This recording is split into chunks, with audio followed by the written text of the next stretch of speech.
the location to monitor turtle activity and to make sure they have the best possible chance of a successful breeding season. Combining research with tourism has been extremely successful at other locations. Now you can camp out at Cape York and actually take part in the turtle research project.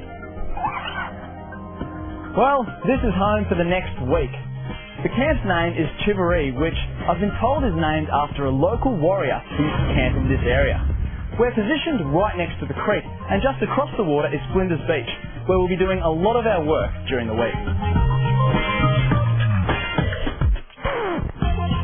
Because it's so far from human settlement, the area is teeming with wildlife. Nearby is a wetland that provides a healthy habitat for birds and, as you'd expect, crocodiles. But surprisingly, they're not a big threat to the turtles.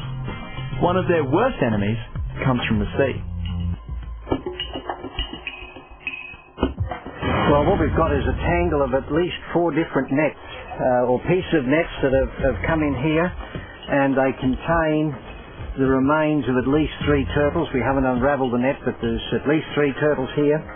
2 of them are large, immature olive ridley turtles, one of our endangered species. And over there we've got the remains of a half-grown flatback, one of our vulnerable species. So this group of nets has caused the death of 3 turtles.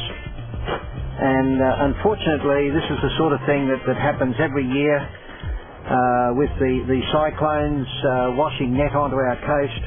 These nets aren't being used by Australian fishermen. This is net that's coming from fisheries outside of Australia. We think up mainly in Indonesia.